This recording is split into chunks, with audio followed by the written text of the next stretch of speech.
Hello, friends, and welcome to the Friday Conversation. Hope everyone had a fantastic week. Here are some friends this week. Very excited to talk science fiction and a bunch of other stuff that Paromita will tell us about in a few seconds.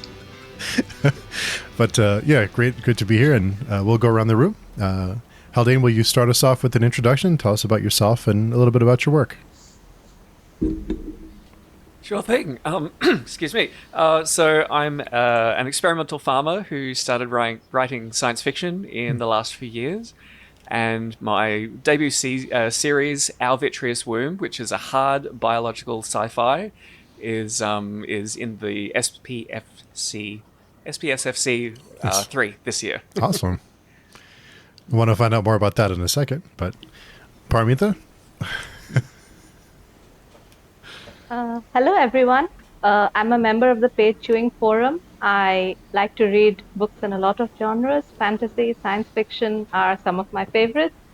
I have read Our Vitreous View, and this got me thinking more generally about hard science fiction, and in particular, science fiction that uses biology-themed world building. So I proposed the idea to our host, Steve, and he said, let's do it. So really excited to be here, and thank you.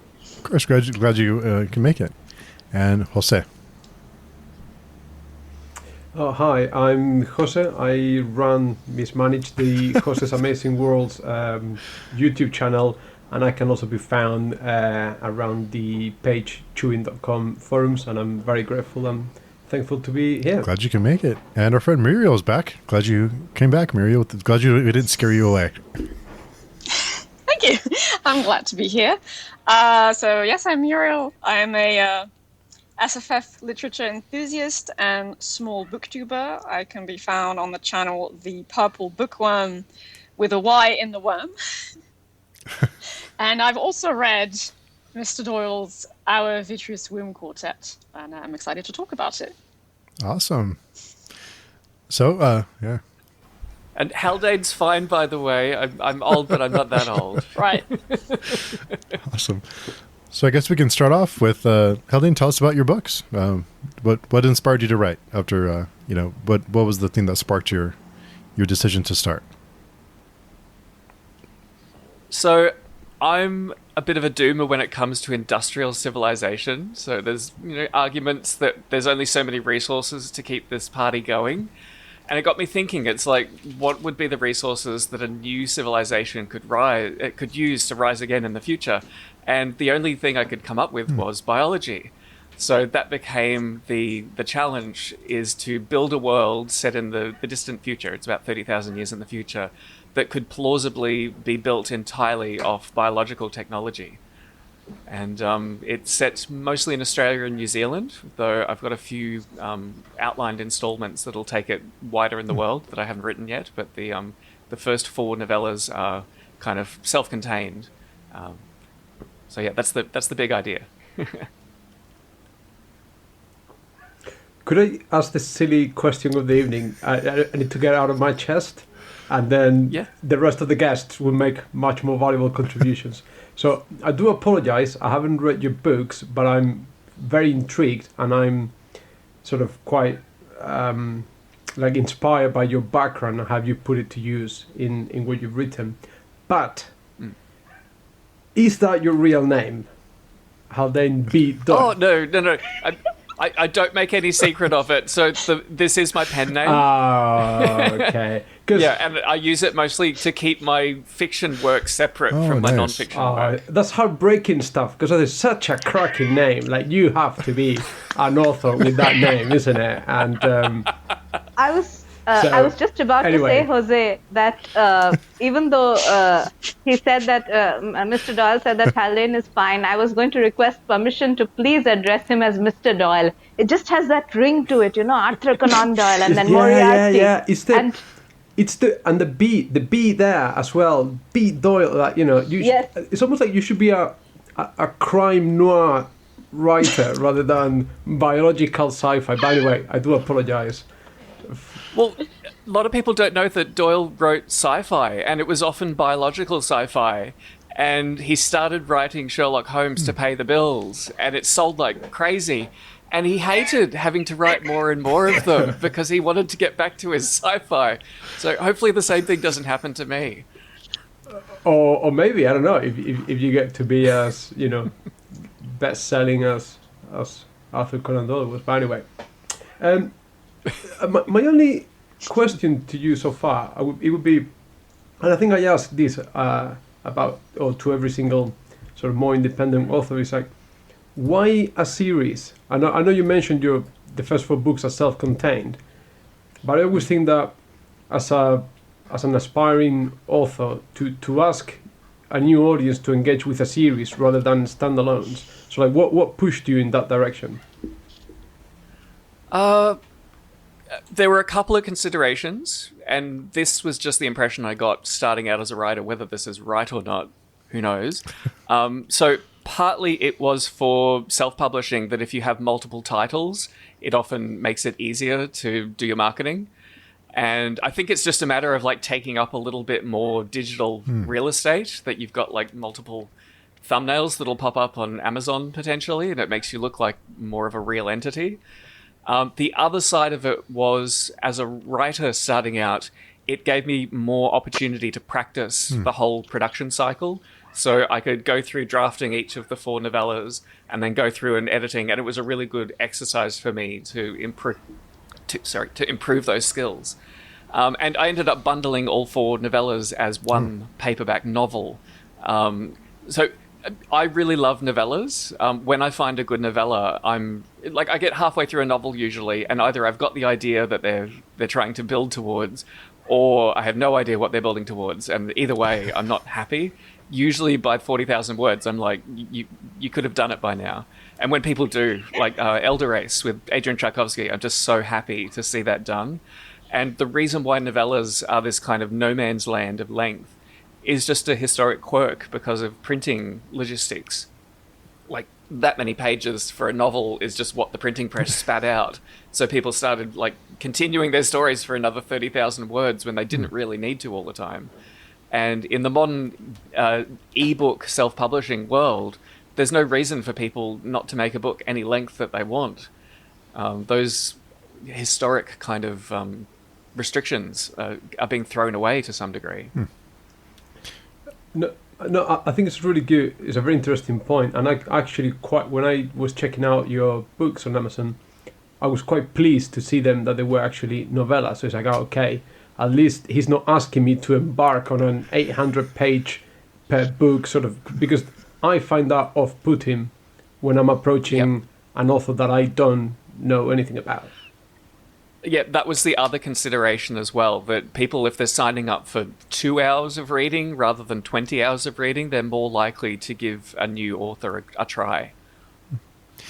I think there's something to be said too about when you look into an author you're not familiar with and someone who's kind of just getting started, seeing that they're writing several books gives you the confidence that they'll finish what they're starting. So you won't invest in a book and then it never be finished, or it might be years. So, and that's, we're spoiled, but to know that we'll know that we'll get the next installment eventually.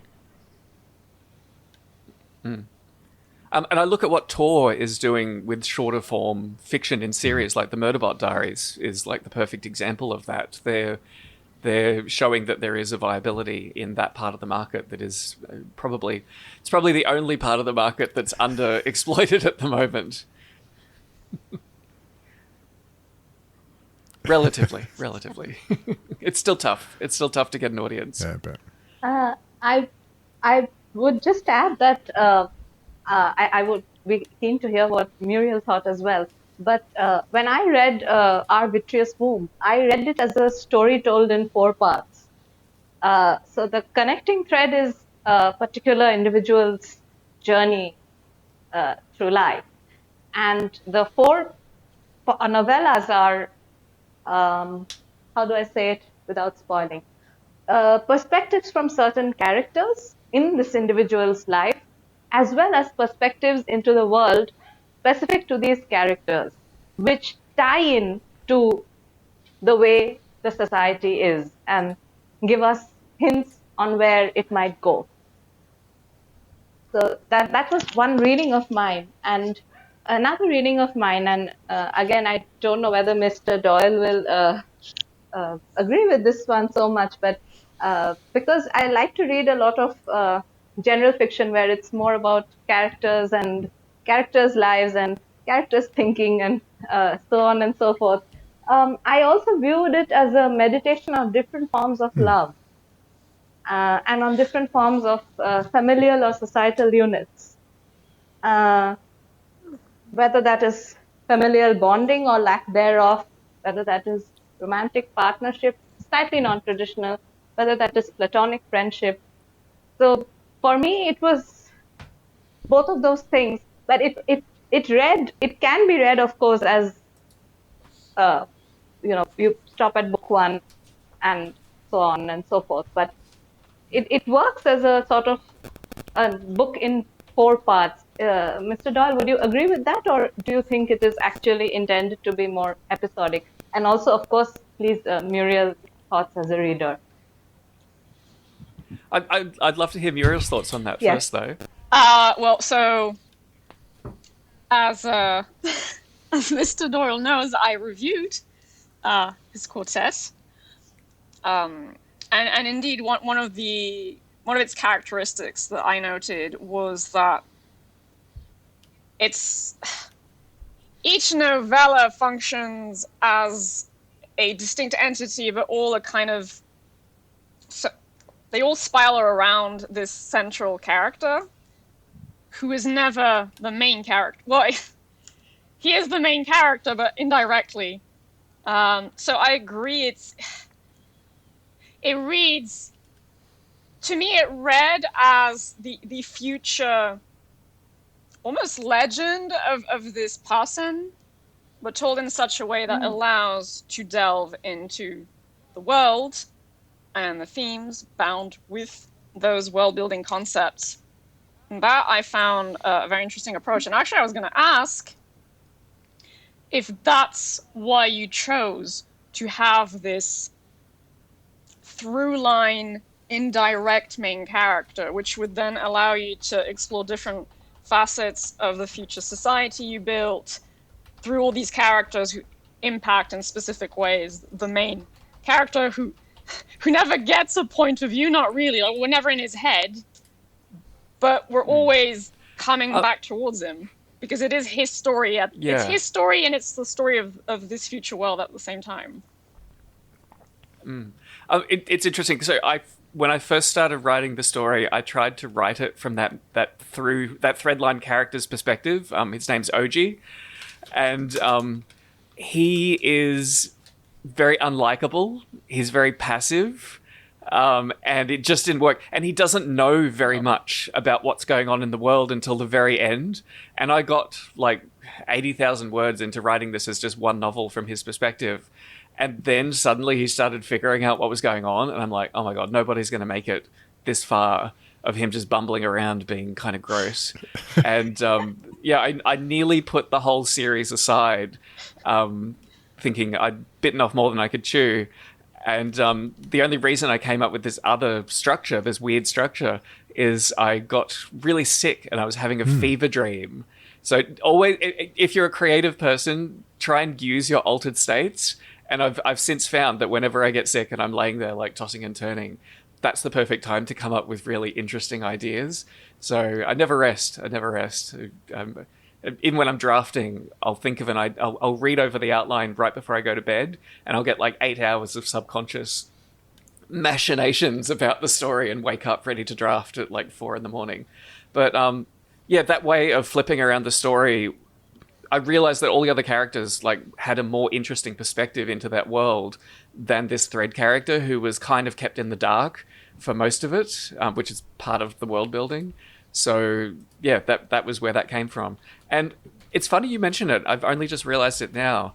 It's almost like the way the Gospels are put together.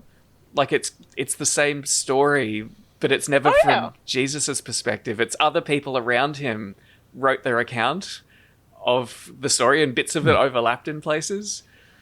Not that I'm comparing my work to that, but I can't think of other fiction that uses this structure of a thread character that ties it all together but doesn't actually get their own POV.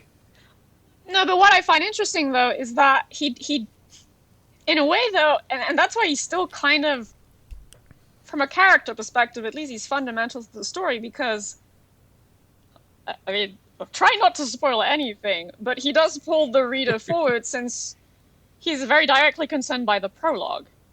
And I do want to underline the prologue, because I do think it's excellent, because it's very weird. Oh. Well, I mean, it's mysterious. Well, I mean, good weird. For me, in this case, it's a compliment. It's like weird, mysterious, because it's very. You're lacking a lot of context and information about the world, and so you're introduced to these terms, and you're like, "What?" I don't think it's spoiling, because it's literally the prologue. He says, "I'm the last true human." Yeah. And you're like, what does that mean? But then you it takes a while for you to actually encounter this character, and then you kind of realize that he's the main character and he's not at the same time. So I think that in that sense it was a very it's a different sort of choice. I think it's one that is very well executed in the quartet. So I guess the follow-up would be, what makes a good prologue?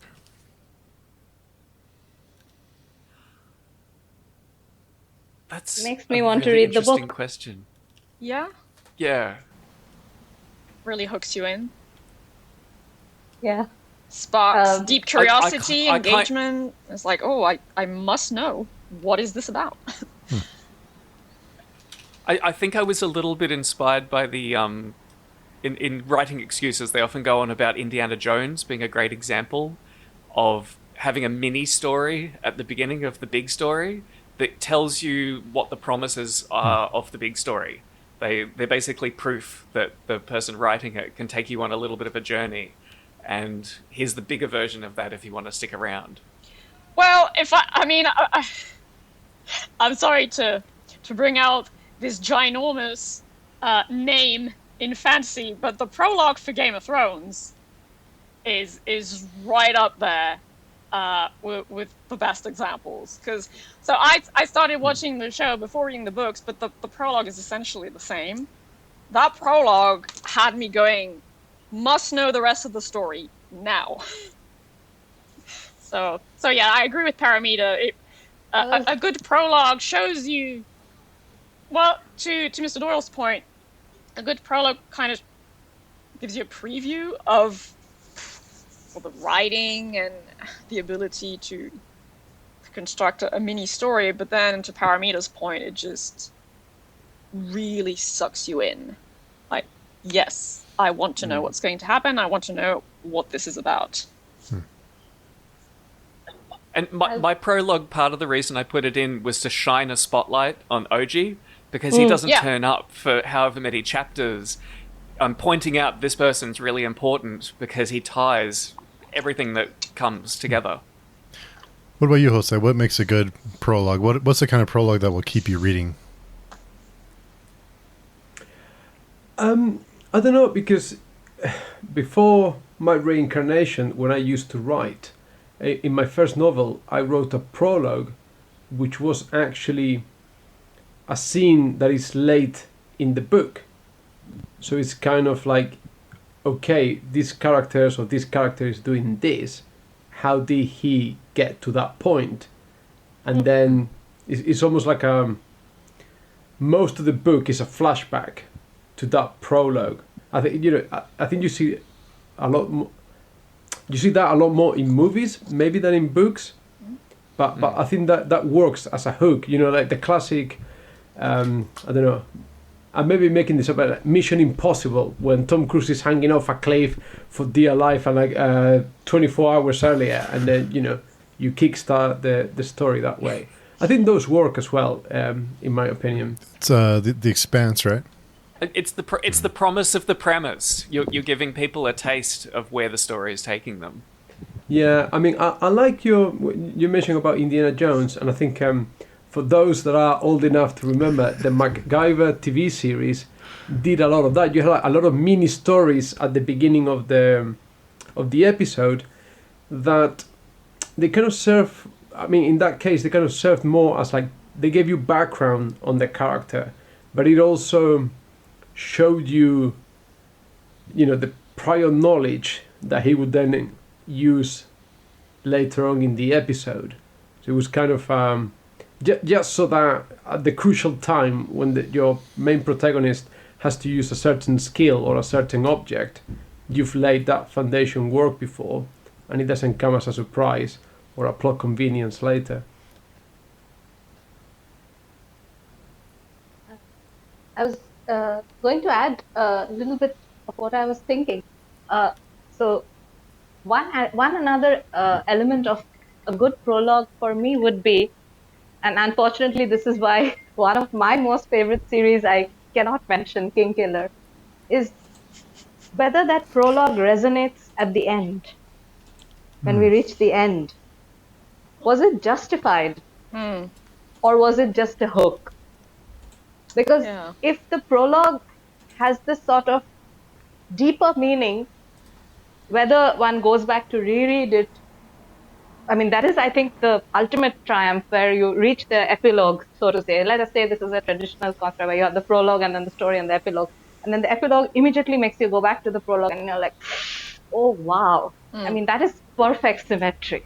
So that for me, and this also is an example of what Jose said, where he mentioned in his fiction, he started the book with something that happens way later, and then most of the initial part of the book is flashback. It is tremendously hard to do, but when it is done, it is majestic. So the example I was thinking of was Donna Tartt's Secret History.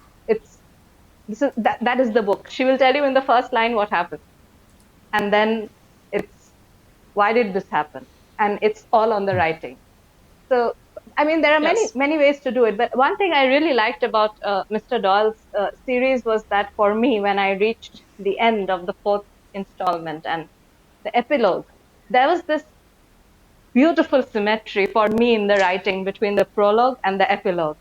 And that was just such a delightful thing to, what do I say, from purely just a general reader perspective, wow. So that was a natural, spontaneous reaction for me. And some books do that, and I really love it when they manage to pull that off. A lot of books don't. For example, again, I think The Eye of the World prologue is fantastic. But The Eye of the World ending, so Eye of the World is Wheel of Time, book 1, I don't think it's as...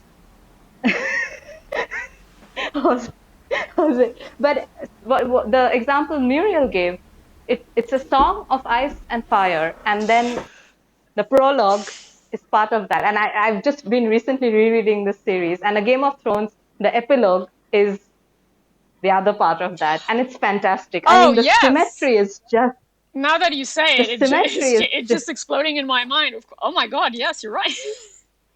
But I mean, okay, see, A Game of Thrones, the prologue, that last chapter, perfect. Because, like, the prologue hooked me in, and then that last chapter, well, for me, it was actually the TV show again. It's basically the same. I was like, again... Muriel, you like dragons. Book 2 now, immediately, ASAP. Well, of course, but, I mean... But it's glorious, too. It's just it's such a glorious scene, and kind of, like, mind-blowing, because, I don't know, I mean, dragons have been done in fantasy a lot. I'm sorry, a woman breastfeeding her dragons, that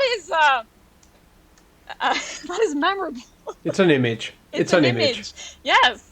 So, but that's a very good point about the symmetry of the ice and the fire. I never thought of it that way before. Yeah. But I wanted to respond to the very ending of Our Futurist Room. I do very much agree with that, actually, because it wasn't a new favorite for me. I had some issues with the series. However, by the time I finished book 4, and without spoiling anything, yes, there is something that makes it symmetrical to the prologue. And whatever the issues I had with the overarching story or themes, it had this very, very satisfying feeling of a completed cycle, a completed story, and it just feels very satisfying. And that's also what gave me this feeling of this is like a future legend in a way, and there's something quite beautiful about that. Yeah. Yes. The I cycle had a part general especially. question. Oh no, after you, Paramita. Sorry. No. I just wanted to agree with Muriel's point about the cyclical aspect. Yes. So I love that in prologues as well, like symmetry, yes, but also cyclical. So you go to the end and then you go back at the beginning, and it works and it clicks, and that's something that I love in fiction as well. I loved it in Our Virtuous Womb as well. Please go on. Yeah. No, I had a question. If you want to pivot to hard sci-fi, and I would actually argue that dragons in fantasy are more realistic than faster than light travel in most sci-fi. Oh, it can Yes. be, yeah. Like it would be more plausible to have something, a real live dragon, than it would be to have a spaceship that Especially a travels faster wyvern than the type speed of dragon, light. right? If it's a tetrapod, then yes, definitely. Even if you want fire coming out of its mouth, it's like, yeah, you There are could, ways you could in it- like what- jiggle what- around some. I mean, There's ways and you know, means. the Chronicles of Pan, they are science fictional dragons, right? So Anne McCaffrey did kind of try and give a plausible explanation for that kind of animal, and like she has, and the dragons on Pan aren't the only hexapods. You are told about other native animal life forms that have 6 limbs and that might have shared a common ancestor with the fire lizards and then the dragons. And I mean, I read them a while ago, and I didn't look that deeply into the actual science. But at least it was an attempt. Like it was a genuine attempt at making that work from a more quote unquote evidence based approach. Yeah. So yeah. But we wanted to talk generally about biology and science fiction, and particularly about the hard, soft kind of access that it's used. Who has thought? One to start with would be as the Xenogenesis series, which gets a get out of jail free card because it's alien biology is the basis of everything. So it's just space tentacle magic, like it can do whatever it needs to do. Well, it's a bit more than that, though. I mean, because what's interesting with that is the whole 2.5. Well, I guess it's presented as 3 reproductive categories. I personally think it's more like 2.5. Okay, whatever. And she, Butler did try and like give an explanation for like, there's an organelle that was incorporated kind of like a mitochondrion or something, and then this allows the mix and matching of genes from males and females. The way I put it in my review, which wasn't that long ago, was like, this is how they do meiotic crossing over. It seems a bit convoluted from a natural selection point of view, I guess, but at least again there was an attempt, I suppose, and she does try to like make the way the aliens function with like communication and mood modification using neurochemistry and pheromones. And you use pheromones in your series, I might add. And I'm not always a big fan of that, because I feel like people make a lot of pheromones and it's not actually really justified, but So I don't know. I think Butler, her aliens are decent in that respect for someone I don't think she gets high marks for me. And I don't think she had training in biology, so. But I also am I nitpick a lot with these things, so my bar is always quite high. But no, she did pretty well with that. What about Tchaikovsky? Because he's probably one of the biggest, most consistently biological themed authors out there. Paramita, you want to go first? We can sort of, I mean, this ties into Tchaikovsky as well, but I was thinking of asking all the panelists before we move into Tchaikovsky, when we think about hard science fiction, when we think about alien species, how do you perceive that, and does that figure into your rating or enjoyment of a novel or for a novel or a series. For example, Steve, I know you have been reading The Expanse. Jose, I know you've been reading The Sun Eater. So there have been lots of series that different people on this panel have been reading. And I would very much be interested. Muriel, as she said, she has been reading the Xenogenesis, but she's also read many other hard science fiction things, like Children of Time. I think on the evolutionary biology front, it would work. Dune on the ecology front, it would work, maybe. Yeah. So I just wanted to ask, when you are reading, do those considerations of whether something is scientifically accurate, especially if it's something which is the world building is taking off on something from the natural sciences like physics or biology, does that account into your reading? Or au contraire, which Shane mentioned, faster of light travel, which I cannot stand. If something like that does happen, but it is explained, does it break immersion? Do you give it a pass? Just thoughts on that from everyone, please. Jose, go ahead. Take this on. I'll pass. Sorry, I just my mind has gone somewhere else because I have to admit I went to get my Kindle to buy book one in the series. So I'm after listening to you guys, I couldn't help myself. So it's gonna be my second book on my TBR. My only question. Well, I got two questions, but one was gonna be because I got a little bit concerned by the turn that the conversation took. It's like, how much biology do I need to know in order to read these books or enjoy the books? Jose, you're fine. I last studied biology in 10th grade. You'll get, I guess there's some little things that you'd appreciate differently with like more scientific knowledge, but it's not a necessary condition. No. I didn't read it at all through the lens until other reviews started pointing it out to me. For me, it's mainly this cool society, very weird society, constructed on biological principles, but the biology is not front and center. For me, it's more about the character relationships and how those function in this sort of society. That was my reading of the series. And I would add, like on a thematic front, it's more perhaps how some concepts are applied to the building of the world, like artificial selection, but beyond that, no, you should be fine. Well, because that was the going to best be comp, I think, is sorry. No, I was going to say that was going to be my next question to Mr. Doyle. Like, so now you said you started the series as some sort of like what if, like a plausible future scenario where we run out of natural resources, and what would that potential plausible future society look like? But I just wanted to learn a bit more about your creative process. Like, did you start with that idea, and then how did the characters or the themes come about?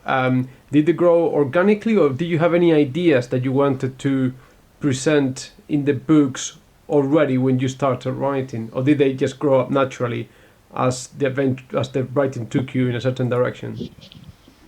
Yeah, that's a really good question.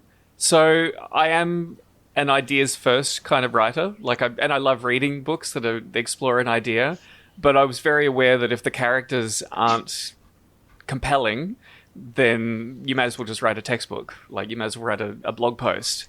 So the whole appeal of long-form literary fiction is that interiority, that you can get inside someone's head and you can get a glimpse of a completely different way of living a life. So, yeah, I tried to do that. I'll leave it to my readers to say whether I succeeded or not in making the characterization stand up on its own. And in terms of my process, one thing I do that's maybe a bit unusual is I see character as mostly being expressed on the page through relationships. So when I come up with a storyline, I'll actually make a huge table of all of the major characters And in each square, I think about what one character thinks about the other character and how that changes throughout the plot.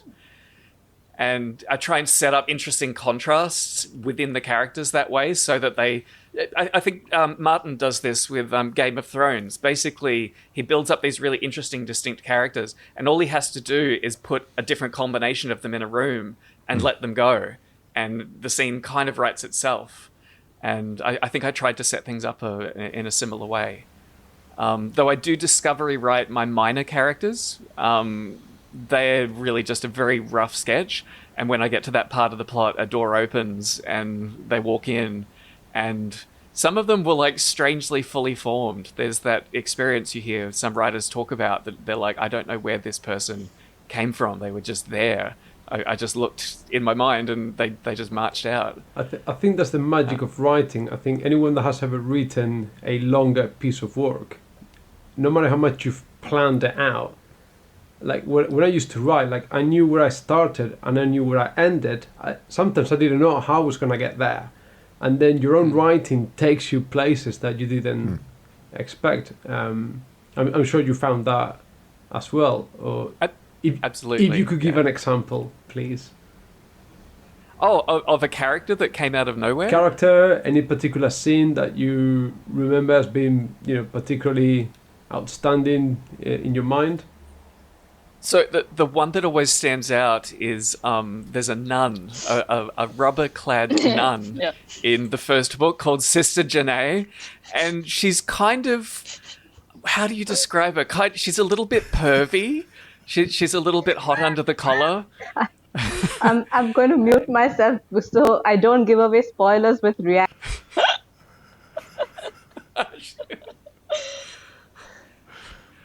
But yeah, I mean, those really minor characters that only have, maybe a few hundred words in the whole story, they really have to stand out if they're going to have a chance of not just being part of the furniture.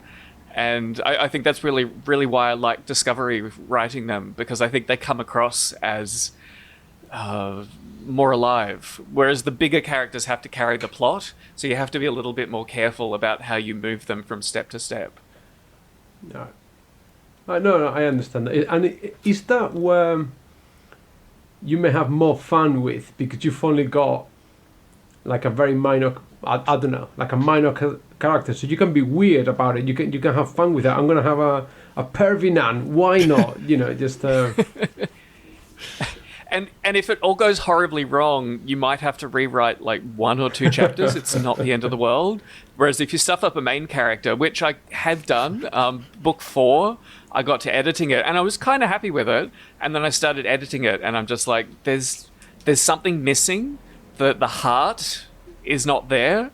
And I shed a tear and stared out the window and it's like, no, I'm just going to have to rewrite the whole thing. And I did. I rewrote it from scratch. Wow. But I mean, with a novella, it's 40,000 words. And I often think, like, if a draft isn't more than 70% to where it needs to be, it's like plastic surgery. Like, if you move too many things around, eventually it just doesn't look like a face anymore. Like, it starts becoming uncanny valley. And I'm a big believer in achieving cohesion in the energy of the writing. And that's one reason why I really like novellas, that I can sit down and in a month I'll get the whole thing done and I'm in the same approximate headspace for the whole thing. Whereas for bigger works, you've got to kind of break it up into pieces. And I don't know, I think you're a different person at different times and you can only write a particular book at a particular time in your life.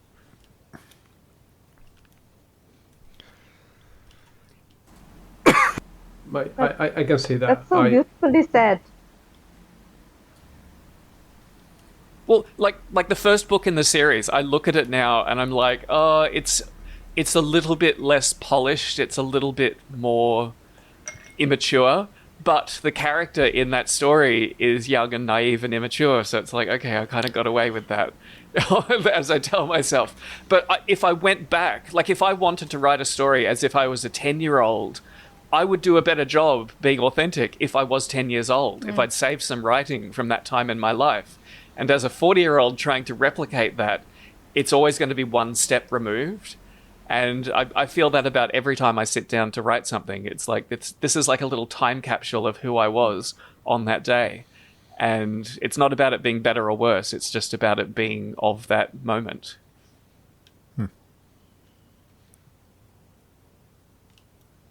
Okay. So, Paromita, to your question, just to reverse a little bit, I don't really mind when there's it doesn't bother me when the science is inaccurate. If it's not just, I kind of just think they're creating their own world and I'm just along for the ride. So it doesn't really bother me too much. I just kind of, you leave that at the door and just enjoy the story for what it is. So. Is it a little bit like a hard magic system that, like, okay, I've got the rules now, let's see what we can do with them? But if they start breaking the rules too often, then you have to like, oh, okay, so no, that's a new thing that I have to accept. And the more often you do that, the more likely you are to be thrown out of the suspension. Yeah, once the rules are set, then I expect them to be followed. But before it, let's just give me the rules of the world that we're going into, and let's go. There's a great quote from a physicist. Allow us one miracle and we'll explain the rest. I think it was a real physicist said it about the Big Bang. So, like, we have no idea how the Big Bang happened. Like, it was God or a dragon or, someone rolled a D20. But after that, everything has to follow rules. And I think there's a similar thing in all sorts of fiction. I mean, even soft forms of sci-fi and fantasy, at least there has to be a feel that's consistent. Like you're relying on kind of subconscious, like, intuition elements being concordant. And if you break that promise to the reader, you risk losing them even for soft sci-fi and fantasy. Shall I? Do you want me to answer, Paromita? Yes. Yes, please. Okay, so I do very much get bothered. Well,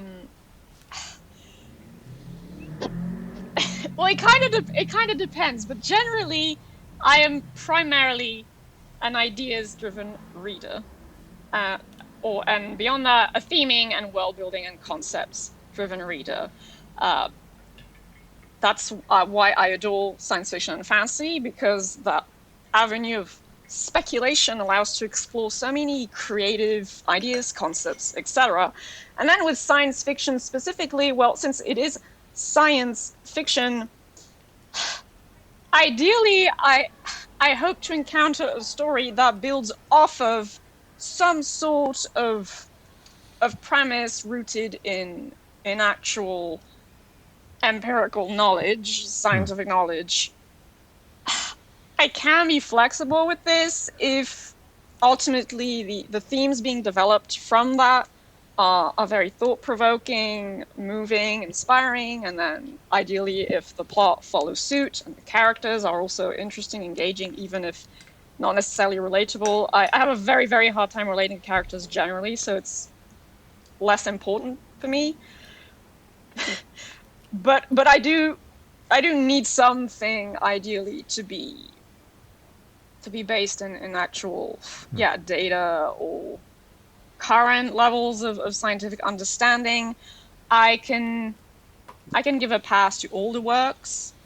It kind of depends when they were written and like, okay, they didn't actually know about this. Like a science fiction novel I really like, which I think holds up quite well, is H.G. Wells' The War of the Worlds. And he actually had a lot of forward-thinking ideas for the time. And of course, some of them didn't hold up, but it was written at the end of the 19th century. So that kind of idea. But then you'll have some novels which are touted as being very hard science fiction, and you kind of go through them insofar as you're able to actually analyze these things, and you're like, you sure about that? Unfortunately, I had a recent experience in that area, and I was very upset because, well, not only were the ideas a bit ludicrous, but nothing else about the story worked either. So it was just adding insult to injury for me.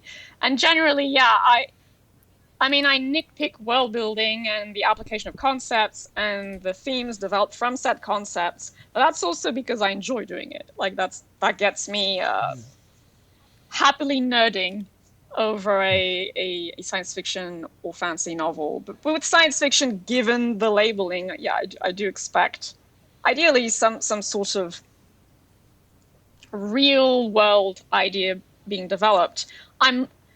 I recognize that you can have science fiction that is more about entertainment and you're just going to throw in cool science ideas because they sound cool and it's like the flashbang of it all. There's nothing wrong with that. I'm just less interested in that overall. I want to think about what I read and ideally feel and think about what I read. So yes, no, it very much does matter to me. But that's also because I am a bit of a science nerd. Outside of that, so, yeah. As a possible counterexample, didn't you really enjoy the Kaiju Preservation Society? Yes, but where does that fall on? Is it pure fun, or was it actually built on ideas? That's kind of the exception. So it's obviously there were always exceptions. Generally, I prefer what I like to call ideas-driven science fiction. And Paromita knows this. We've had a very long conversation about this. I am increasingly disinclined to even use the softer and harder science fiction dichotomy because I have issues with it. I'd rather go with like ideas-driven versus entertainment-driven. And there are exceptions to that. No, I did enjoy the Kaiju Preservation Society, and that's just fun. But it was very good fun, and so I loved it on those terms. But yeah, it's an exception for me.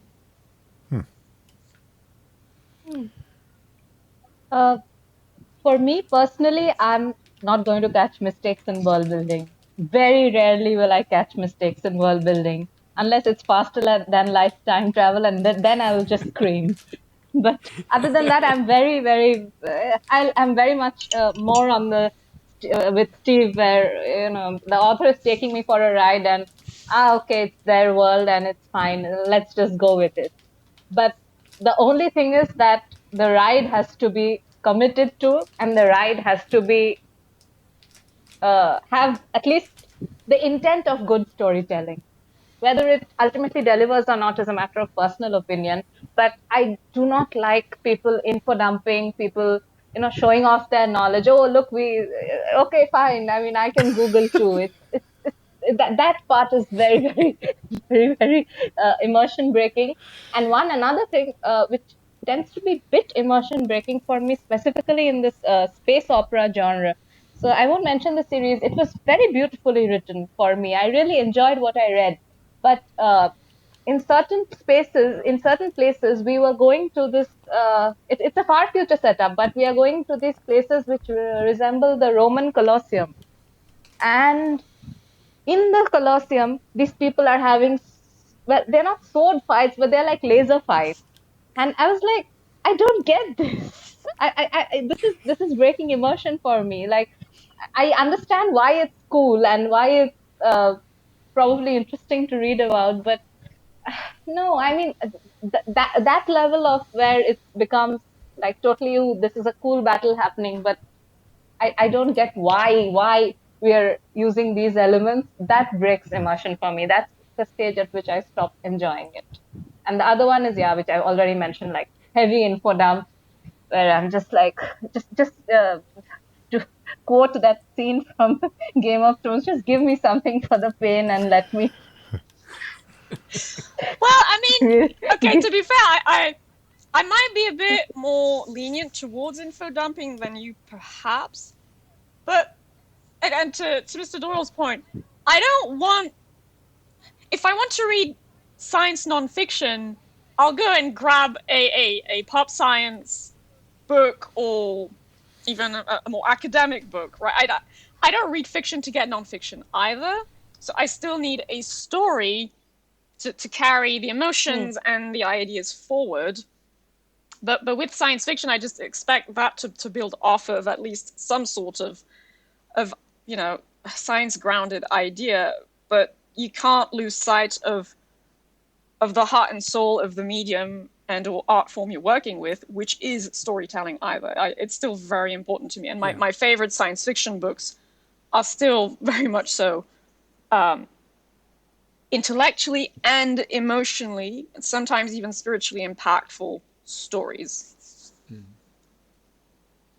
It just got me thinking, like, we're going on about biology in science fiction. Are there other branches of science that are underrepresented? Like, is there a geology-based science fiction story out there?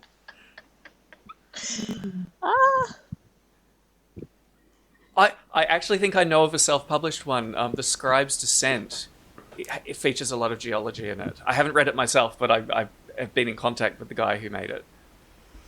Yeah, I mean, we don't think about it until we start to classify. But one thing which I read, Mr. Doyle, in one of your interviews, he said that one of the challenges with biology-based world building is that biological processes tend to be slow. And yes, it's not something that integrates well with, I shouldn't use those terms. It's not something which is easy to integrate well without putting a lot of thought into it. So I meant to ask this, that you, on one hand, you chose a novella format, which you explained just a bit before what your motivations for. And on the other hand, you chose a particular element of world building, which is very, very difficult to integrate into fiction, even in long form fiction, even in novel format. How did you marry these two together? Was it a very organic process? Was it through drafts, or how did that come about? that's actually a really good question, and I'm not sure I remember how I actually tackled it. I will bring up as a counterexample of a way that you can do it. In Children of Time, you had the two parallel storylines, and one of them was experiencing time dilation because they were jumping all over the galaxy, and that allowed the spiders to basically catch up in their evolution over millions of years. Though even, does that work? It depends on how fast you're traveling, I guess. Now that I think about it, that probably doesn't line up either. But anyway, we'll give him a pass. But I mean, we've all seen the movie, the Hollywood, where someone gets injected with a gene, and within 5 minutes they've transformed into some mutated monster. And it's like that's a little bit flashy. Like, slow it down a little bit. I mean, you can have the creeping dread of a slow transformation too. Like, there's so much psychological perspective of that body horror of slowly transforming. Like, why do it in 5 minutes just so you can chase people around? So with me, I think it was more about finding key moments that illustrate the processes that helped build this society. So it's a minor spoiler, but in the third book, we have an example of how the human selective breeding and transgenesis is being done in a very low-tech world. Like, they don't have computers, they don't have genome analysis labs and all this kind of stuff. They just have biology in their hands. And we see how they actually take genetic material from all sorts of species and transfer it into human sperm. And that's actually based on a real technique that labs have found, that when you put animal sperm in the right conditions, which aren't very complicated, you can expose them to naked DNA that you extract from anything else, which is like it's a primary school experiment. You can extract DNA just using detergent, and you end up with this kind of slime. And you will end up with the DNA being taken up by the sperm, and then that can be passed into the next generation of that organism. And this happens naturally. As a background, if you have like a viral infection in the testes at the time, you can end up with viral DNA getting into the next human being that's produced from those sperm. So why not do that on a civilizational scale and end up with all sorts of random new transgenesis to go sifting through for things that are useful? What the fuck do primary kids do in Australia? Like, what? I was a very strange kid, so I was running around like catching blue-ringed octopi and mantis shrimps and snakes. All the stuff that Adrian Tchaikovsky dreamed about doing, I actually did when I was a kid. I did some of it, to be fair. I think he made friends with spiders, if I recall in an interview. Yes. Jumping spiders. I had like pet jumping spiders that I used to like watch them do their little dances and stuff. So yeah, I'm a bit of an oddity. It's not normal for Australian kids to do that, but yeah, I was very blessed to have that opportunity. And now I'm an experimental farmer, so I'm doing this. Like, I'm breeding new species in my own lifetime. I don't know whether to be impressed or scared. Well, I can confirm the whole DNA with detergent thing, though for my part, I did that in... I think it was secondary school the first time and the uni the second time. But I can confirm it's quite easy to do, actually. But I think we did it with pineapple or something. Mm-hmm. Strawberries are really good. They're great for extracting. But so this is something that really inspired me. So wheat, like everyone knows what wheat is, right? You know, it's ubiquitous. Almost everyone eats it. So scientists went back to figure out where wheat came from, and it's actually it's a natural hybrid of 3 wild grasses that grow in the Middle East. And on their own, I mean, they're kind of edible, but not really. But if you have just the right order of hybridization, you end up something which is like 70% to modern wheat. And you can recreate that process in one, like, it takes 10 years to do the breeding. They've actually reproduced the process. And when you think about all of the consequences of having this one crop, you can build Babylon on the back of this one bit of biotechnology. And all it takes is a little bit of very, very low-tech tinkering with species that are just laying around. And I wanted to explore this possibility. What if a civilization started doing this deliberately and specializing in all these different forms of domesticated organisms to create a completely different form of society? Well, I was just going to say, I think that's one of the interesting bits about the science fictional aspect of our Vitreous Room's world building is that, it's properly biology-based science fiction. But what's interesting is that, I mean, what is there out there? A lot of it, there's not... Of the biology-based science fiction I know, you have stuff to do with aliens, oftentimes, and that's more for, like, entertainment. You have stuff to do with, like, CRISPR-like gene editing and things like that, or maybe, viral plagues and the like. Whereas in your series, and I'm going to assume that's in large part because of your experience as an experimental farmer, you chose to go with artificial selection that just goes ham. And it's a much slower form of technology, but you really go deep with that and show the ramifications of it and its usage in basically every aspect of one of your humanoid civilization, basically. So I thought that was a very interesting choice and overall a well executed choice. Sometimes I'm not entirely sure if really you could do all of that with artificial selection, but admittedly you have more experience in that domain than I do, and it is still fiction at the end of the day. It's probably, I did the calculations, and it's probably a timeline that I accelerated a little bit. I put it 30,000 years in the future to set up some interesting conflicts with other remnant forms of society around the world.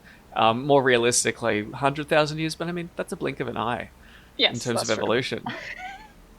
Quickly, tiny corollary, though.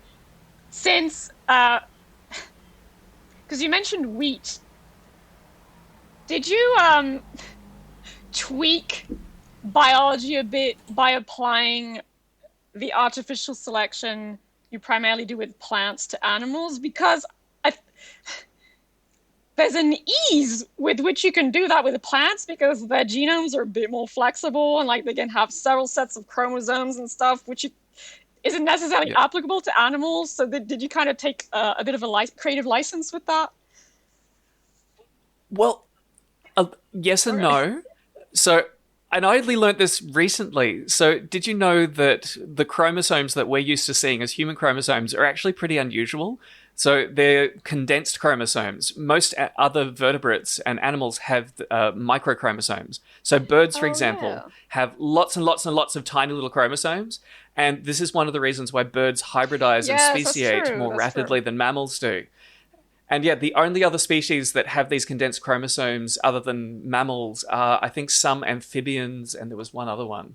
But yeah, basically birds and reptiles and fish, they hybridize like crazy, and that's one of the main drivers of their speciation. Mammals do it as well. I mean, humans crossbred with Neanderthals, if you want to call them a separate species, and Denisovans and probably other things that we haven't identified. And they are still using that in my book as well, too. Yes. The different lineages of humans regularly hybridize with each other to create other variations. I'm really surprised, though. This is one thing I wanted to bring up with you guys at Reddit. Nobody's been offended by the mule wives in book 3. So they're a deliberately created hybrid race of 2 lineages of these new humans that are set up to be sterile. And they're basically used as, I guess you'd call them like, they're not exactly sex slaves. Like, nobody's a slave in this society. Debatable. But their whole purpose for existing is to get married off to these remnant humans and serve as their wives and not get pregnant. And nobody's brought it up. It's the one thing I thought people would go, oh my God, that is horrific. I view it as, I mean, if it's horrific, it is. I don't think the book in any way plays down for me when I read it, that it was horrific. What would have been off-putting for me was if it would have been voyeuristic. It would have been played for entertainment in any form. And that was never really done in any way for me. So this exists, and if I thought, because as I must admit that my biology technical knowledge is not the best at all, and I'm also lazy to Google stuff. So I primarily read it from the perspective of humanist science fiction, of the author telling me that considering the society is this, and these are the characters, hence what. So that's how that's how I primarily read it. So for me, I thought that even in 2,500 years of evolution, of human civilization, if there are so many things, so many regressive customs that we have not been able to get rid of, despite so much effort, it is not unthinkable to envisage that 30,000 years into the future, such remnants would exist, such traditions would exist. I mean, I view humans as this bell curve. Like, most of us are within, let's say, one standard deviation, but there are outliers on both sides. And just as there can be unspeakably horrific people, there can also be people who do good far beyond anyone's imagination. And I feel like human society meshes all of that together, and somehow we trudge along. So that was probably my reasoning for not finding it offensive in any way. I accepted it as an element of what is. I mean, that's the other thing. Like, if you're raised in a society where things are just the norm, it's not common for people to like get outraged. I mean, you go back thousands of years and there was slavery everywhere, and almost nobody had the thought, it's like, maybe this isn't a good idea and we could have a different kind of society. That was a rare transition in human civilizations. So I think that's what I tried to play it as in the book. It was just, I just turned up here as a kid and everyone does things this way. That just must be the way the world is. So for my part, sorry, Paromita, did you? No, go ahead, Muriel. Well, I was going to ask something totally different. To answer the question, no, I didn't find it offensive for a couple of reasons. Like, similar to what Paromita said. For one thing, again, I don't think it's too big of a spoiler. There are human beings and there are kind of a future offshoot of human beings. And a lot of the world building centers on these other humans. And so to me, I didn't see them as full Homo sapienses, because they are not. So it's a different sort of species, subspecies, whichever, and a different civilization, and it's just so far into the future. Well, like Paromita said, there was nothing gratuitous about it for one thing, and then for another, even that specific element you mentioned, it's not part of a broader, horrifically oppressive. Well, it's not a society I would want to live in. I wouldn't. But it's not like, I don't know, violently patriarchal either. It's not really anything you can point to. It's its own thing. And it has lots of different castes doing different things. So in that sense, no, I didn't find it offensive. However, that kind of makes me think of two questions. The first would be, was that ever a concern for you, especially in a contemporary world where people can be quick to judge creators for exploring certain ideas, regardless of whether or not they endorse them? Maybe they just want to do a thought experiment. Because there are some, or one can read some heavy themes in your series, like the truth or not, or the impact, the ramifications of things like genetic determinism, or like, nature versus nurture and socialization. The ethical concerns of just that amount of artificial selection, even though the entire society of your future humans is kind of built around that. Now there's some interesting, thought-provoking concerns with like ethics, and also maybe the very concept of an idealized society. And I remember you kind of presented your series to me as a kind of utopia, and I'm like, for me this would be dystopian more than anything else. But yeah, it's utopia at a price that most people alive today would not be willing to pay. Fair enough. So I guess, was that ever something that nibbled at the back of your mind, or like, should I try to explore these ideas this way? Or people are gonna like be too offended to engage with an open mind with them? Or you just like, I'm gonna write what I want to write, and that's that. I have very, very low conscientiousness as a person, but I was aware that I could potentially be stepping into a minefield with these topics.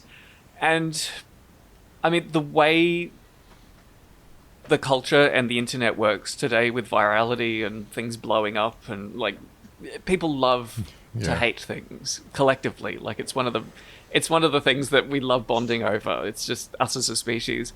And you occasionally see people manage to walk the line that they throw something out there that's controversial enough that it gets people interested, but it isn't so horrific that it just gets them cancelled before anything happens. So I don't know. And I hate doing my own like marketing and promotion, so maybe that was my kind of subconscious strategy to see if I could like lob it just into the right zone that everyone would be like, oh my god, this thing is, I don't even know where to begin.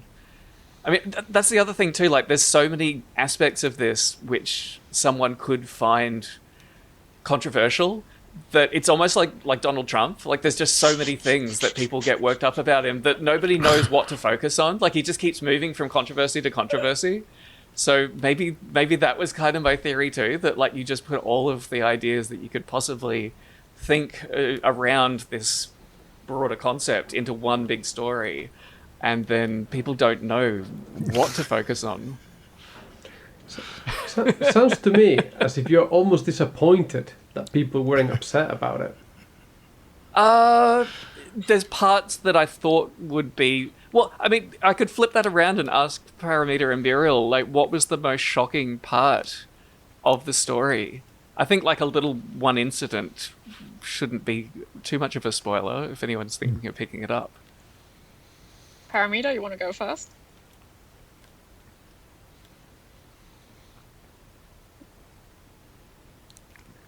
Did we lose her?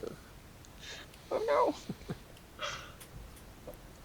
We'll see if she Okay, I'll go. I didn't find it shocking as such.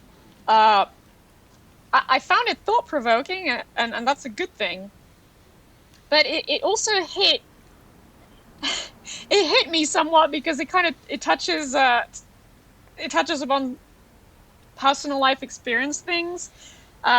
So again, yeah, I agree. It's a very minor world building spoiler, I guess. So the society of future humans in your story are very collectivist. They're not a hive mind as such, but they're very collectivist. It's the group over the individual, 100%. And death is not seen as something bad at all, because every individual lives a life in service to the greater communal whole. And there's also a very strong aversion to pain in this society, whether physical or psychological pain. And so every individual in the society it's seen as a right, as a birthright. They carry basically the equivalent of a cyanide bead. Was it cyanide? I can't remember. A bead. It's a much more effective it's a poison, right? It's a bead containing poison. Yeah. And so if they experience something painful that they just cannot deal with, they can bite on this bead and commit suicide. And I'll add to this, but that's all. And it's also because there isn't any real advanced medicine.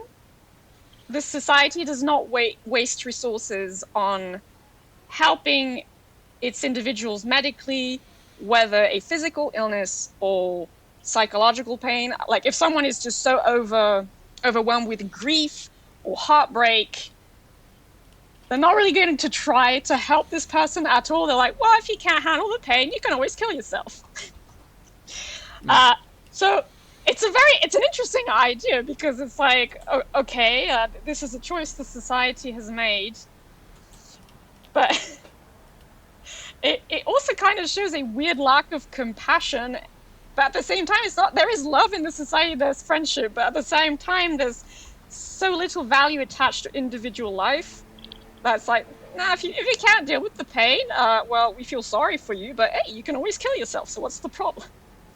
So yeah, that really, it makes you think, and it was a bit difficult to engage with at times, though, because I have personal experience with like mental illness and things like that, so I would say that. Yeah. I'm sorry, I lost my connection for a moment. My favorite character in my favorite book was actually book 3, and there was a character there who was very, very dear to me. And book 3 also explores some things like preserving knowledge and doing like preserving text by writing stuff down on ancient tablets. Lots of little nods to people who are sentimental about such stuff. But anyway, there was also a very beautiful relationship. So at the end of book 3 was the toughest for me to accept. It was inevitable. I accept that, but it was nevertheless a very poignant moment. And I have reread this series actually twice, and the second time, even when I knew even more that it's coming, it was still very sad for me. So that was probably my toughest moment. To sort of springboard off from Muriel's point, I wanted to ask Mr. Doyle this actually, especially considering world building. How do we, as readers, how do you as a reader and also as a writer think about truly alien species?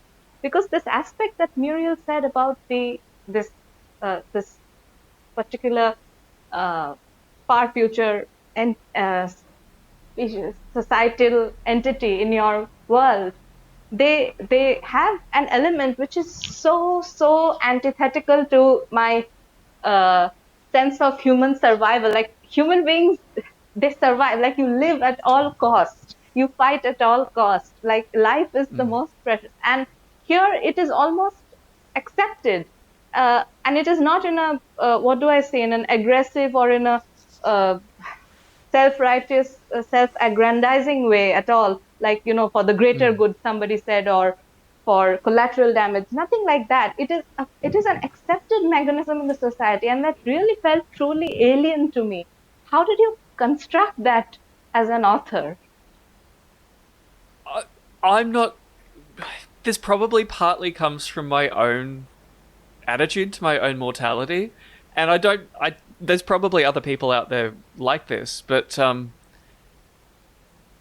as a alienated and depressed teen, I went through a fairly common phase where you contemplate, like, what's the point of life, and do I want to keep doing this for another however many decades?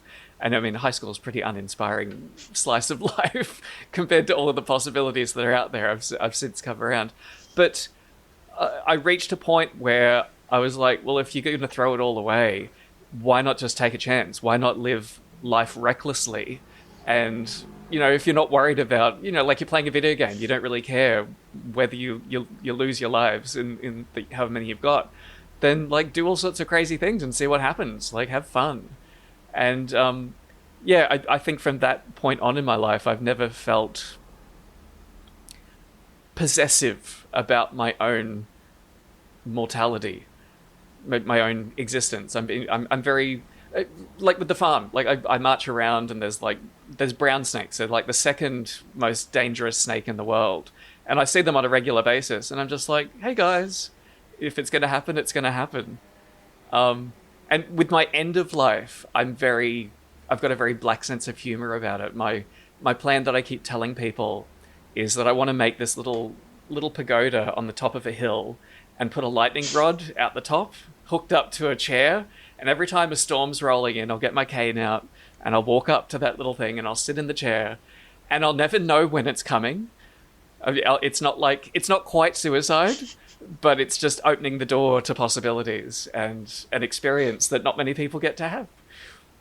And now, listeners, you know why we insist on referring to Mr. Doyle as Mr. Doyle. Thank you. But yeah, I mean, life is fun, but I mean, this is kind of a theme in the book too, that like most living organisms are dead ends. If you look at it from a purely like Darwinistic perspective, most of us are failed experiments. Even if you have your own children, often like 10 generations on, they'll all peter out. And what was the point of your life then? And it's not just purely creating offspring. Your life still has value, even if you don't produce, an infinite number of offspring for an eternal amount of time. Actually, linked to Paromita's question, again about the future humans, did you find it difficult to create them in a way that makes them feel both fundamentally different from a Homo sapiens, but still like a related species in this case? So they have something of humanity, which I felt in the story, and it's actually it's something I praised about your world building in my review, and I compared it directly to Octavia E. Butler's Xenogenesis trilogy, because that is an issue I had with that trilogy, that she has human beings and she has a species of alien organisms. Without spoiling much of anything, at one point there is hybridization that happens between the two, and she has characters who are supposed to be half this alien species and half human beings, but they did not feel like hybrids to me. They just felt like the aliens, and that was an issue for me personally. Whereas with your series, I found these future humans really actually felt like almost, but no longer quite human beings. I think you pulled that off very well. So did you find that difficult, or just it just happened seamlessly, organically? I think I probably leaned on my own neurodiversity there, And I think this is one of the reasons why authors with different ways of processing the world are really interesting to read. But you do have to build a bridge. You do have to... I mean, this is what fiction is about. It's a radical act of empathy, because you're creating something that's meant for someone else, which relies on you being able to at least guess what's going on in their mind. But at the same time, you want to offer them something different. You want to expand their own mind towards what you can experience. So it's you're building a bridge with, however many thousands of words that it takes.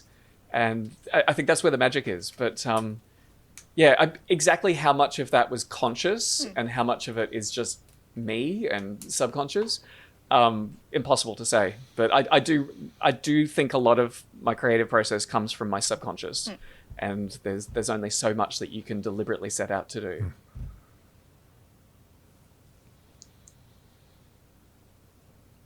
I think we've horrified Jose talking about what have I signed up for? No, at all. No, at all. I'm listening, and my mind is going off on the different considerations and the different topics you're talking about the banality, the futility of life. What's the point of all these things? And I think these are very big questions with very different interpretations. And as I don't know, I'm lucky or unlucky enough to be a parent of two mixed race boys, and there are things that constantly sort of weigh up in my mind.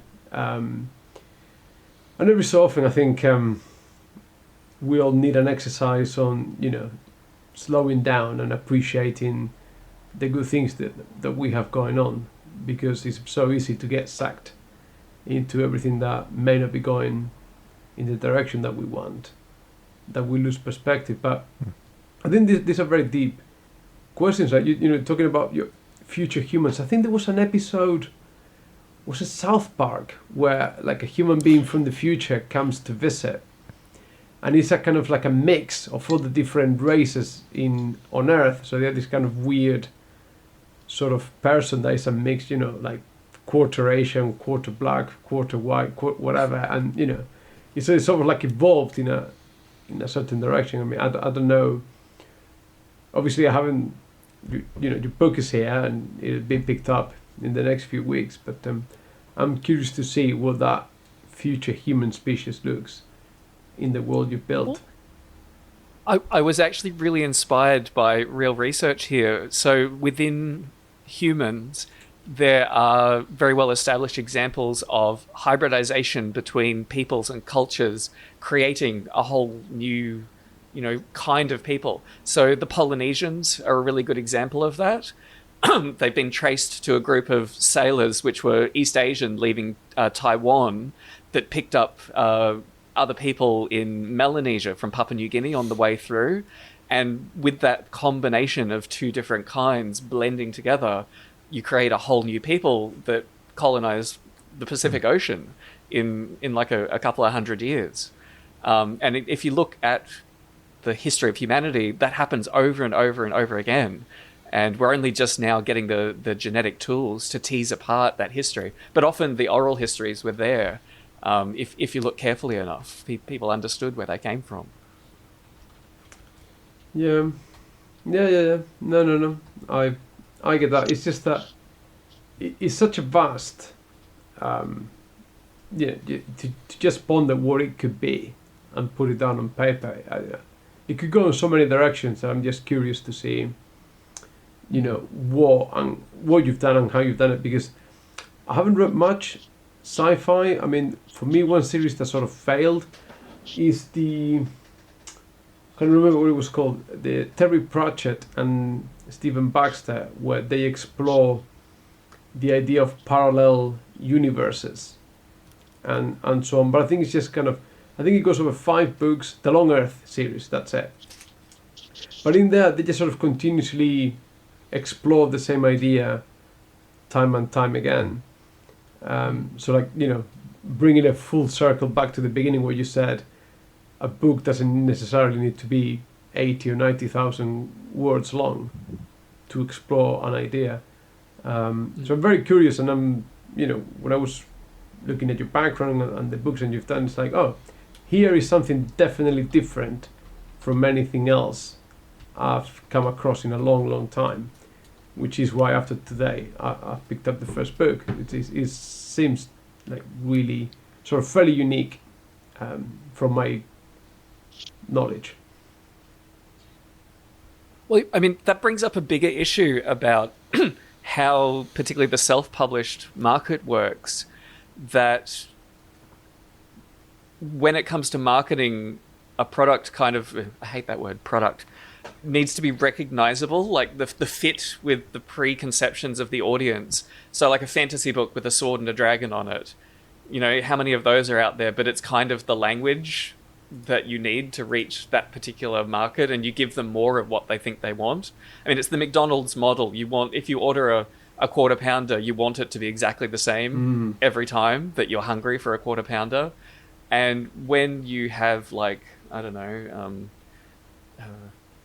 sea urchin sushi that nobody's ever tried before, and you're trying to convince people to give it a taste, how do you solve that problem? And I mean, I think I've run into that a little bit. Like, even just coming up with the covers was really difficult for me, because it's like, well, what's biological science fiction? And I looked around, and Children of Time, for example, would be one to look at, and it's a spaceship and a planet, and it's kind of green tinged. There's no spaceships in my story. Yeah. Like, I couldn't use any of those visual tropes. I really, really like the covers for the series. Yes. They are so innovative. Even Oryx and Crake doesn't have that. Oryx and Crake by Margaret Atwood I don't know whether it was an inspiration or whether it was at the back of your mind that this sort of exists. I don't know about that, Mr. Doyle, but even Oryx and Crake covers, and there have been so many, none of them capture the, as you said, this true biological element. Like, when I look at those covers that you have for your series, it's just some wonderful creativity for me. I love the covers. Yes, they're very distinctive. Well, the only thing I could find that ended up working, and I did it myself, and I tried lots of different approaches, and what eventually worked, it's like, okay, who is my target audience in terms of, like, the biggest size would be people who did high school biology. Like, that's a very common subject that a lot of people do, and they end up having some interest in science fiction.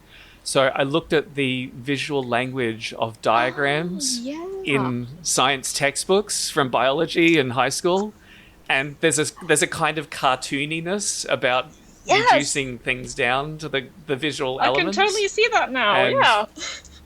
Yeah, and the colors. Getting some if you go flashbacks now of failing to draw stuff, but I totally see it. Yeah. And if you go to, like, the late 70s and the early 80s science textbooks, they had a similar color palette. They were very kind of, I don't know, bright and pastel, but a little bit creepy at the same time.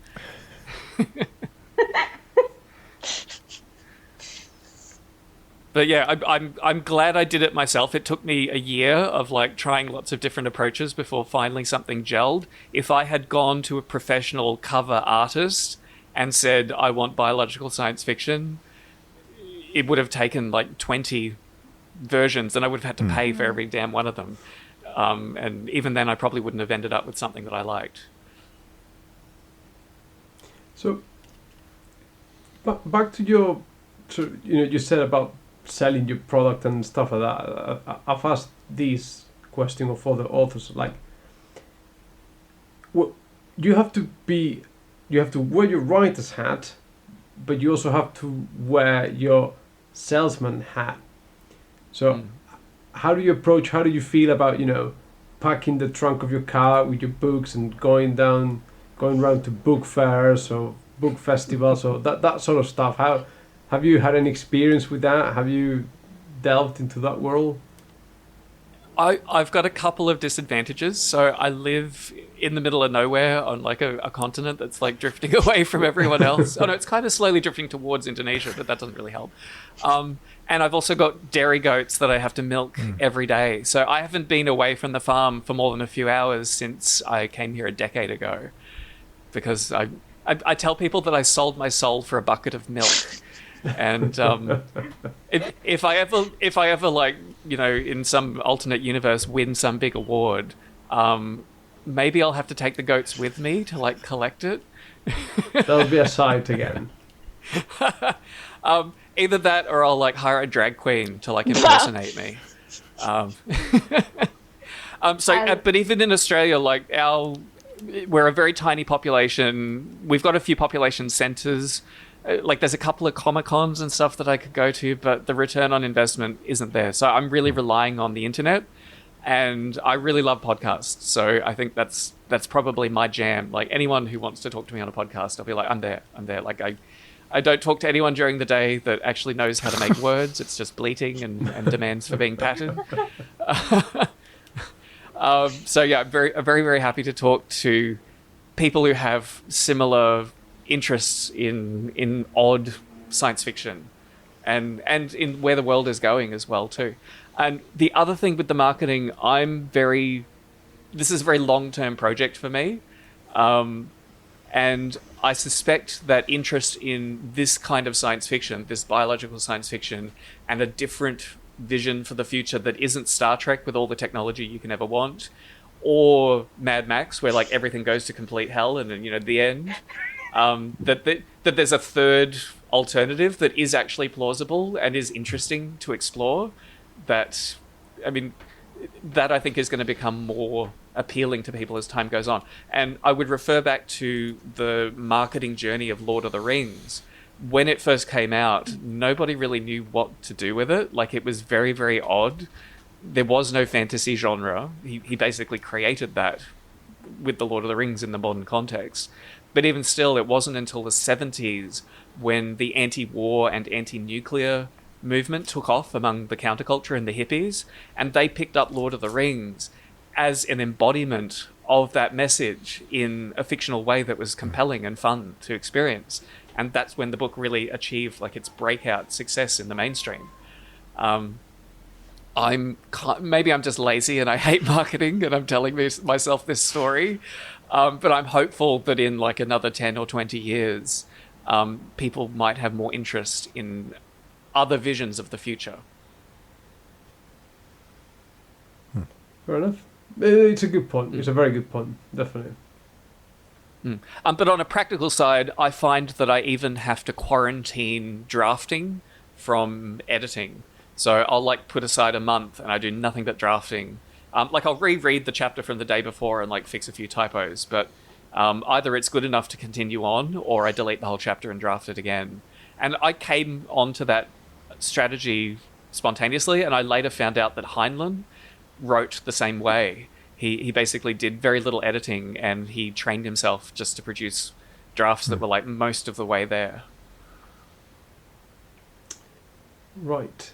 The modern advice, and I mean I'm sure it works for other people, is that they rewrite and they draft and every sentence gets picked over like multiple times. And I mean I do a fair bit of editing, but if the draft doesn't have the heart to begin, then editing, there's only so much you can do with editing. And do you go to a professional editor for style, consistency, grammar, anything like that, or is all self?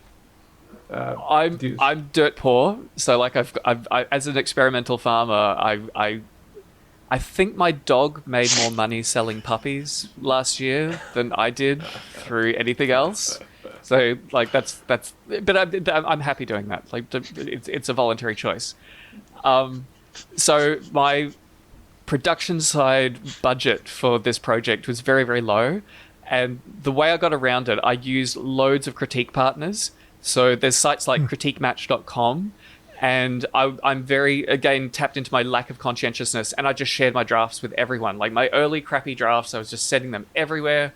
I didn't care who stole my story, and I took lots of kicks to the teeth, which you'd need to be able to take. I think if you're going to improve as a writer, you've got to get over that sensitivity very quickly.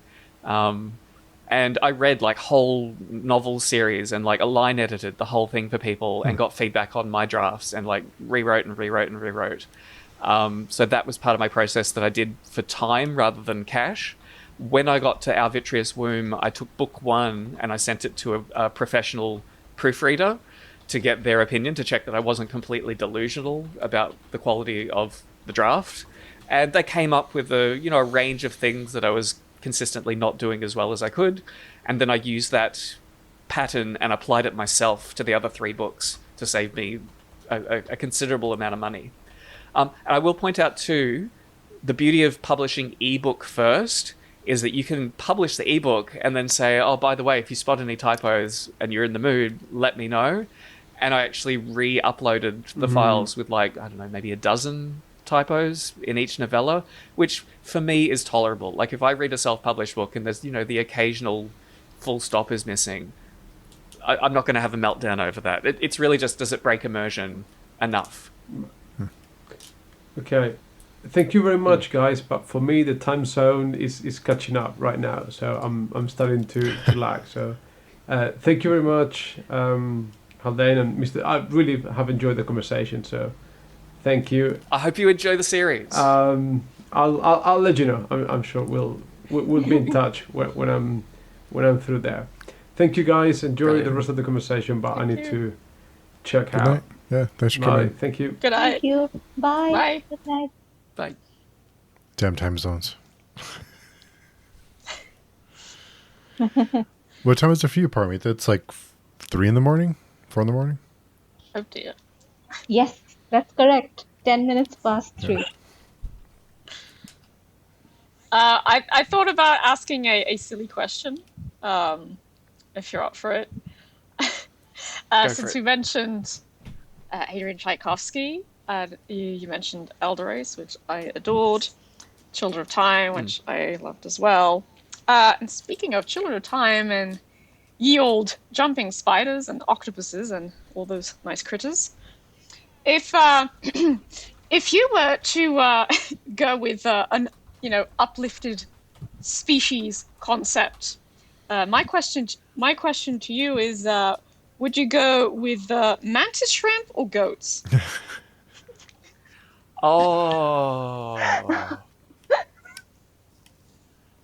So I've had close experiences with both. I had pet mantis shrimps when I was a kid, and I had a tank with a male and a female, and I actually saw them mate one morning. Like, I'd just woken up and I saw the male go over and I watched them do the deed. And the female actually waited until the male shed his skin and then went over and murdered him so that she could protect her eggs. Like, she picked the exact moment when he couldn't fight back. She knew exactly what she was doing. Wow. They are incredibly intelligent species. I think they're actually smarter than cephalopods in terms of having like a cohesive mind. So mantis shrimps would be amazing. And I'm kind of sad that the Tchaikovsky books, they mentioned there was an isopod descended species in the sea, but they never really got explored. They were just there.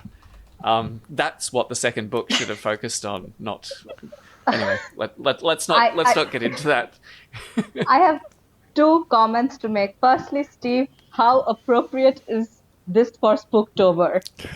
Because I'm spooked by that anecdote. And secondly, jumping spiders and mantis shrimps are creepy. No! They are not cute. They are creepy. Well, jumping spiders are Goats cute. for the win. Look at Mr. Doyle's website. Look at him holding that lovely goat. and now imagine a mantis shrimp in its place. It's science fiction, not Can I horror. hybridize them? Yes. Can I have a goat mantis shrimp Sure, hybrid? go for it. I'm appealing to the host to restore order. No, can I have an alternate answer? Yeah. Yes. So, when you look at the evolution of multicellular species, there's really only 2.5 times that it happened. We've got the plants, we've got all of the animals, and then fungi kind of dabbled with being multicellular, but they never really committed to it. And in my story, in Our Vitreous Womb, in book 4, there's a foreshadowing of something that's going to happen in the last 3 books in the series, which I haven't written yet. So they are taking... So when you look at the types of organisms that have a nucleus, like you've got prokaryotes, bacteria, which are very simple, and then way more complex cells when you get to the protists, things like amoebas and euglenas, and there's so many of them, and only a couple of them decided to become multicellular, and they've kind of blocked all of the other protists from becoming multicellular after them, like those niches are already filled. So in the world of Our Vitreous Womb, they go right back to the protists and start bringing them through multicellularity.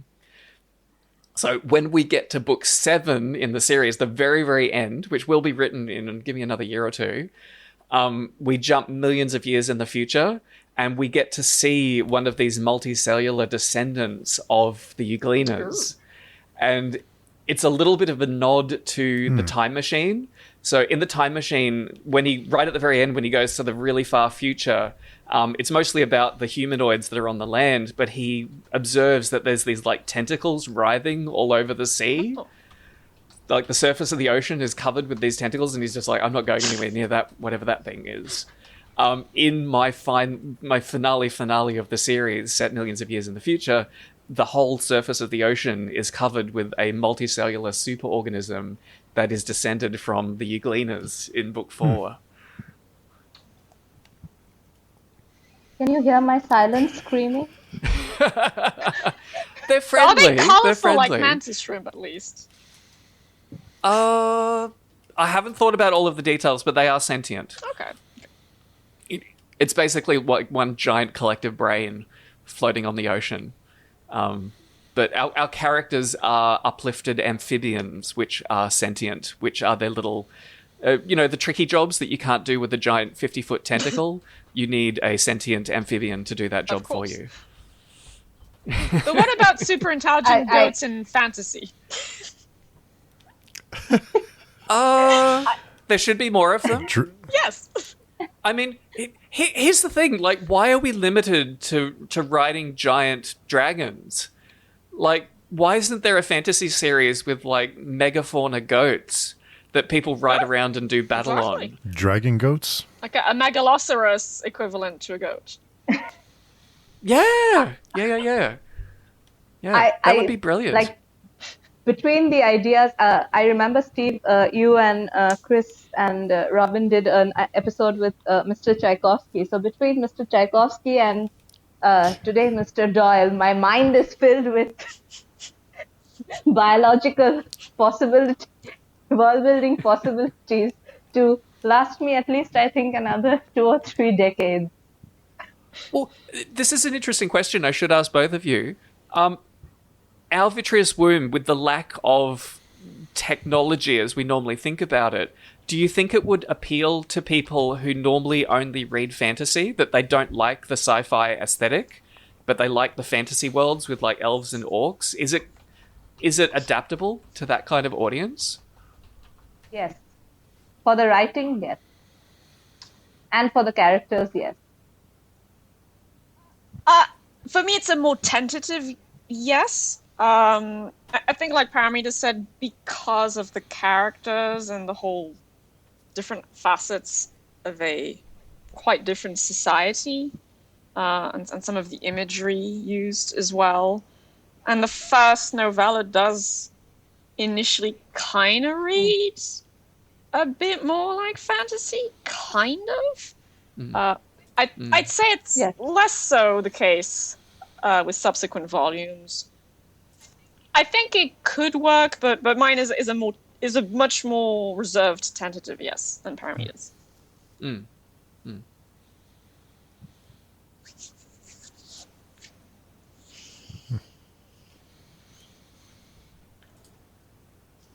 I was going to ask everyone something as readers, and if you write, then as authors as well. In academia, we have this 2 types of approaches. I'm generalizing a bit here, but just for the sake of brevity. One is you have an established body of work, and you take that up and you try to think of your own spin on it. And the other one is you look at an established body of work and you think, what is missing? What are the gaps? And you build your research towards that.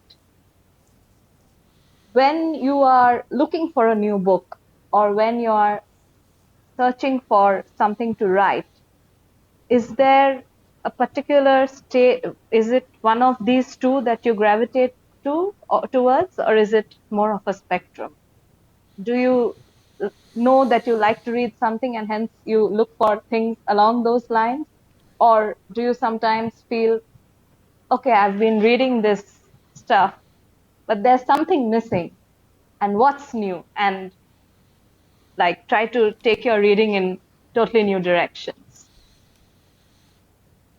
I'm very much motivated by novelty. And I know that I appreciate that there's other readers out there who will read endless sword and sorcery books. That's just their jam. That's their place. That's their happy place.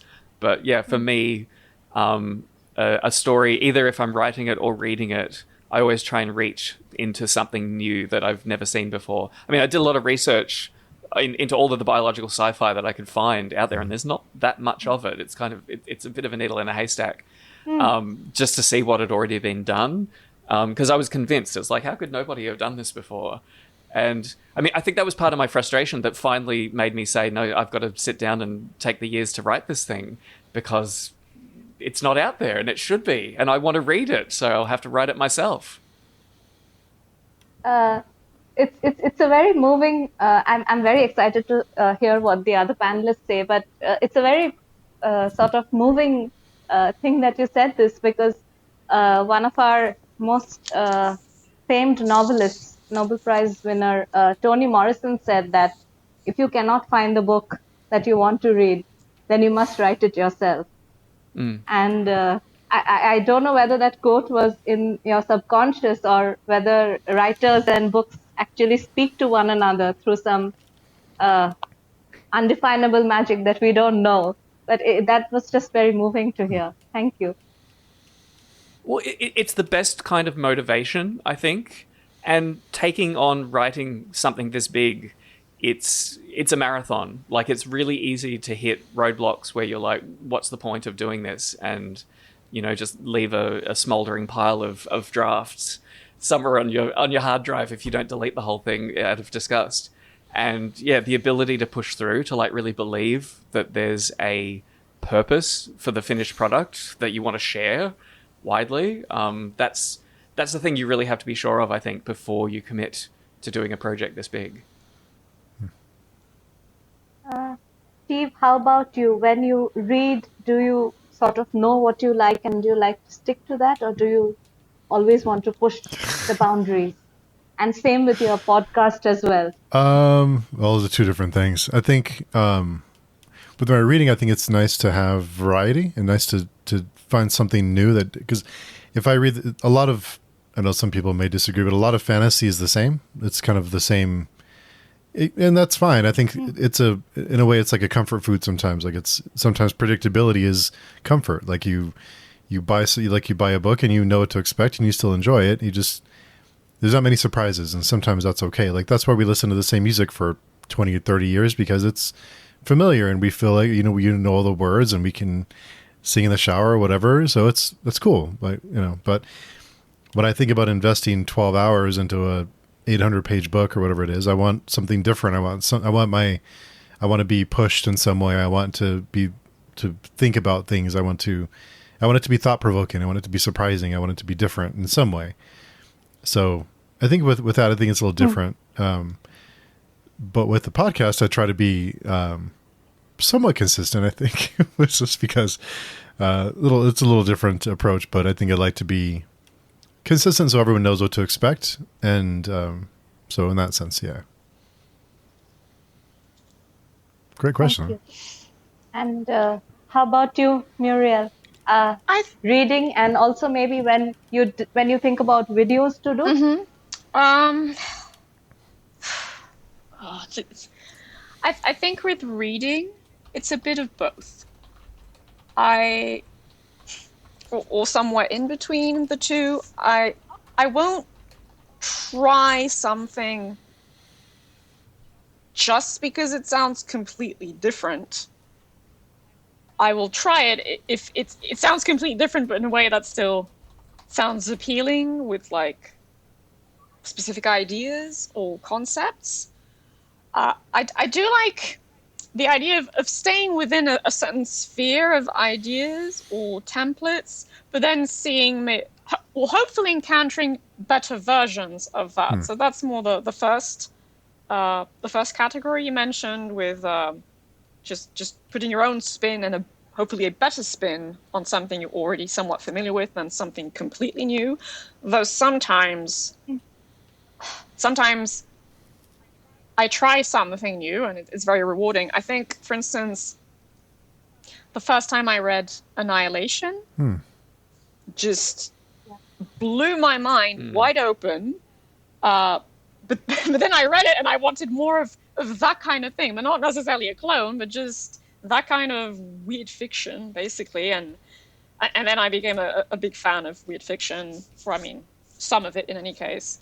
So that's a bit of an example, but it's still kind of between the two. So that's me as a reader. I think maybe with fantasy, I want to try things that are a bit more different than not. And with science fiction, I probably generally want things that kind of fall into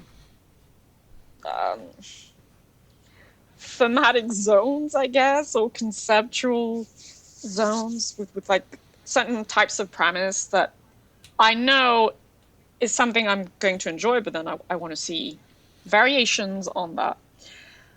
From a creative standpoint, I guess there are different answers for my different creative outlets. With video making, no. I like consistency, and I like to follow a certain template and stick with it and execute it as well as I can. I like doing reviews. That's what I'm passionate about, and I'm not specifically interested in doing too many different kinds of videos, though sometimes I will, because I don't know, I just want to. With drawing, I think with drawing, there I tend to be a lot more diverse. Sometimes I just want to explore a specific theme or project. Sometimes I just want to do things I've always done. However, if I were to write, sometimes I think about writing fiction. There, I specifically want to do my spin on something I enjoy in fiction, but which I haven't seen a lot of, and haven't seen a lot of done well. So, but there again, it's a bit this in between the two, right? I would want to put my own spin on something I've seen done, but also add to it because there isn't so much of that specific thing I love. So if I were to actually one day write fiction, I know exactly what kind of story I want to play around with, and so I would do that. So I hope that answered the question. Thank you. I look forward to seeing your drafts. Well, I'll devour them. Okay, thank you. What about you, Paromita? I'm not. I only read. I don't really. I don't think my writing or drawing is much to be discussed about. Reading, I generally try to branch out as much as possible. After a point, even if a story is very well written, because I think for the really some of my favorite authors, they have branched out. Like even if Agatha Christie, she wrote mysteries, but she's played with a lot of things within that mystery template. And so I always hope that when I'm branching out in fiction, I'll find something new.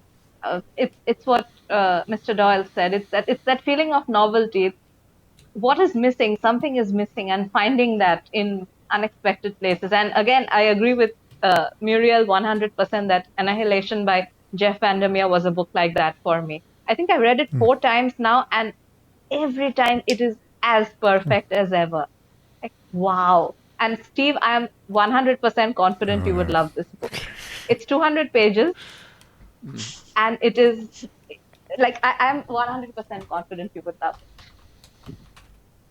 It's probably the best book I've seen in terms of building atmosphere.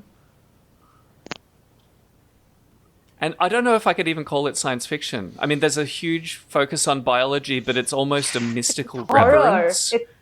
It's horror in the best way possible.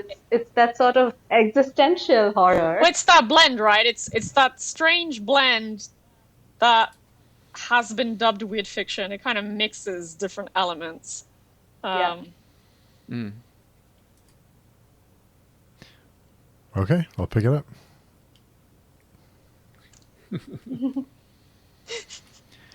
Yes, I didn't even realize how much time had passed. The time just flows by. Oh goodness, we have been going for a while. But before we wrap up, I wanted to ask Paromita, how is your no DNF October going? I am, against all odds, maintaining it. She is. Still, fingers crossed. I cheated a little bit, and I started rereading A Song of Ice and Fire for the fourth time. That's more than a little bit of cheating, all right? But Steve, we were going down a very dangerous path otherwise. It was a prescription reread after she nearly burnt herself out on Middlemarch. It was necessary because that almost broke her. But so far it is being maintained, and I'm trying to pitch a book which might have the interest of readers on Page Chewing Forum. We'll see. Okay. We'll see. But a little bit of cheating, but okay. We'll go with it. But in the meantime, Haldane, can you tell us where people can find you and your work? Oh, absolutely. So I have a website, haldaneBdoyle.com. So you can see all of my works listed there. There's a few short stories you can check out as well, some more humorous material. You can sign up for my email list there if you want to get regular updates, and there are links to buy my books at Amazon or Kobo if you want a different flavor of Conglomo evil. Nice.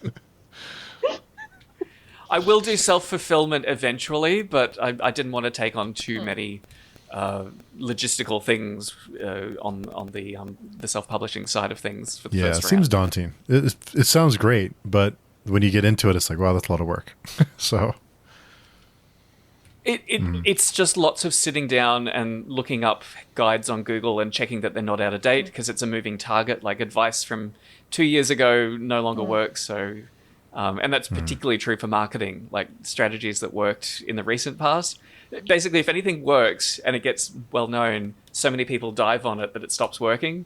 So, my very limited marketing budget I spent doing very long shot things. The last thing I did, I printed out a bunch of paperbacks and I sent them to prominent, mostly scientists, who informed my world building and thought process in building it all together. And I thought they might actually find it interesting.